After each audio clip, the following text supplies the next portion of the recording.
Sekarang kita lihat beberapa contoh hadis Nabi tentang larangan banyak tertawa.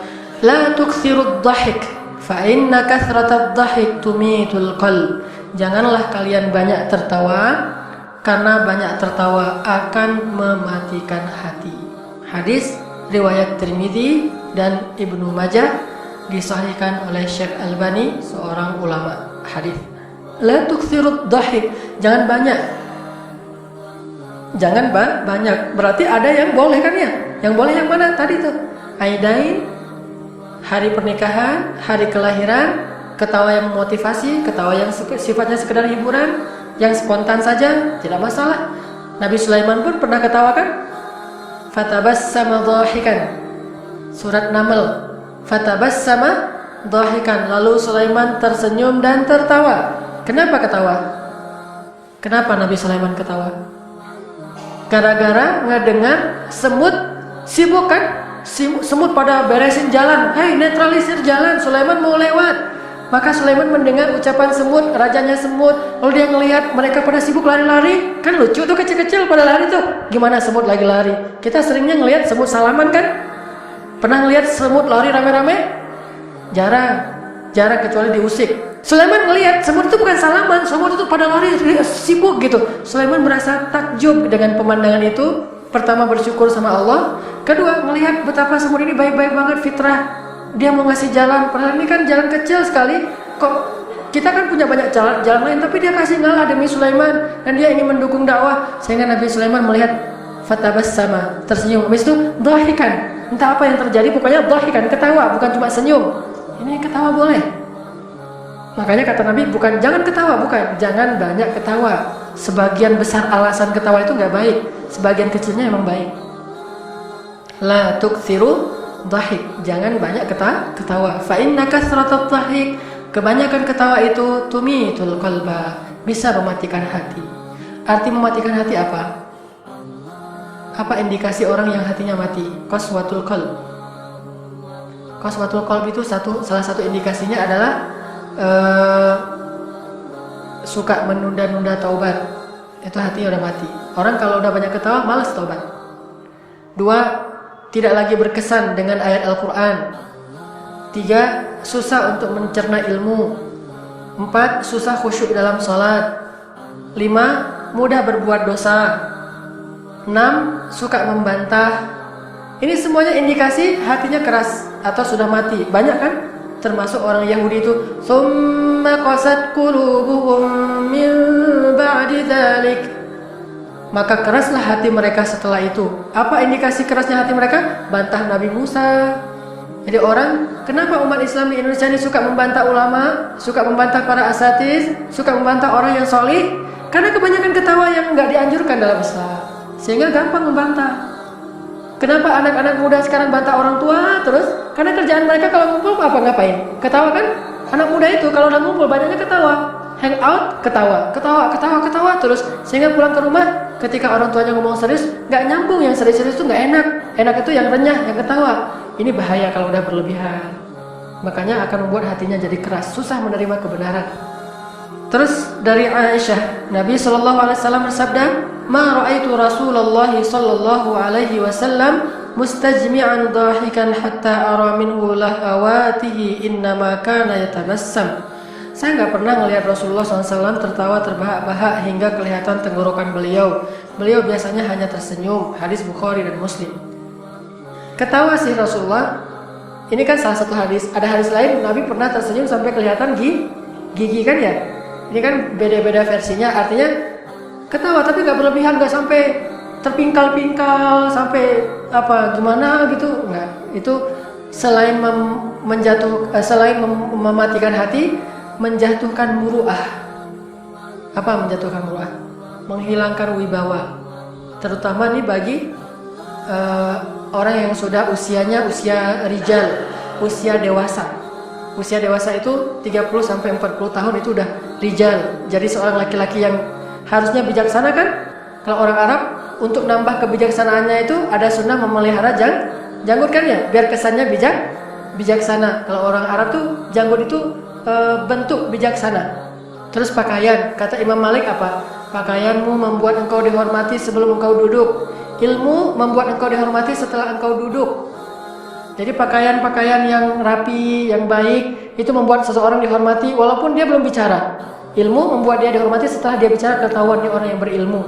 Makanya ketawa itu bisa menjatuhkan muruah kalau berlebihan. Tapi kalau nggak berlebihan masih tetap wajar. Nabi juga tertawa. Kemudian ketawa itu adalah salah satu kebiasaan orang-orang kafir. Kalau ini bukan ketawa saja, mentertawakan. Apa yang mereka tertawakan yang nggak boleh? Mentertawakan ayat Al-Quran. Jadi main-main dengan ayat.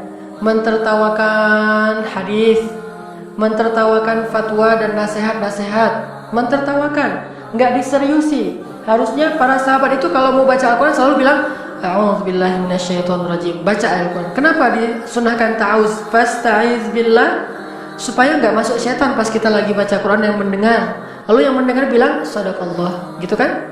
Kalau di kita kan yang membaca kan yang bilang ya sadaqallahul azim. Yang membaca kan? Kalau di zaman sahabat yang bilang itu, yang mendengar sadaqallahul azim. Maha benar Allah yang Maha Agung. Jadi mereka merespon dengan tasdik, membenarkan. Itu namanya tasdik.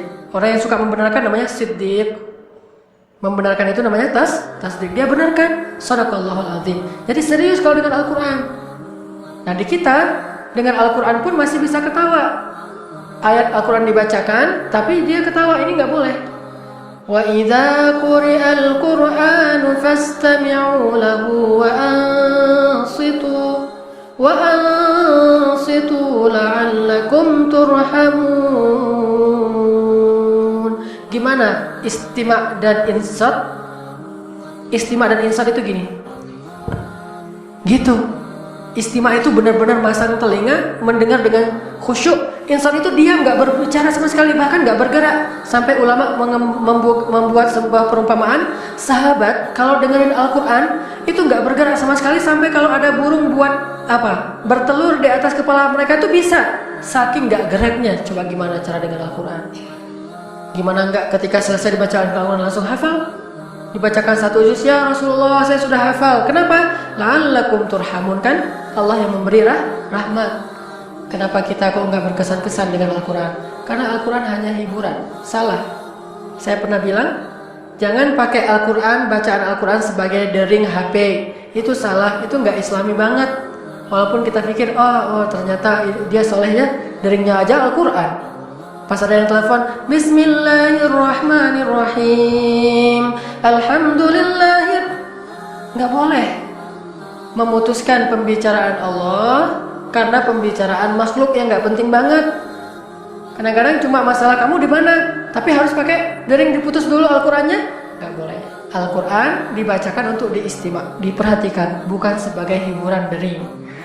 Oh kalau gitu lagu Selandion aja Ustaz. Jangan juga. Pernah saya sholat di Masjid Baitur Rahman Banda Aceh tuh, sholat Isya, imam lagi Allahu Akbar, muncul lagu na na na na na na na na na na. Wah panjang tuh, keren juga lagunya nih. Sampai selesai Assalamualaikum warahmatullahi wabarakatuh, baru selesai lagu 4 menit. Itu 4 menit itu satu putaran. Coba kalau orangnya nelfon lagi kan, jadi satu album kan ya. Di dalam masjid sholat Isya, imam baca apapun nggak kedengaran lagi. Gara-gara apa? Sudah ditutup dengan dering yang tadi jahiliyah. Terus gimana dong bunyinya? Kalau saya sekarang dikasih sama Muzammil, jadi deringnya itu makomat, makomun nahawan atau apa gitu ya. Itu kan nggak apa-apa, lagu nasyid gitu. Atau deringnya tuh tiriririt tiriririt kayak alarm bangun tidur. Nah itu aja. Syekh Tariq Faiz, dering HP beliau apa? Tit, gitu doang.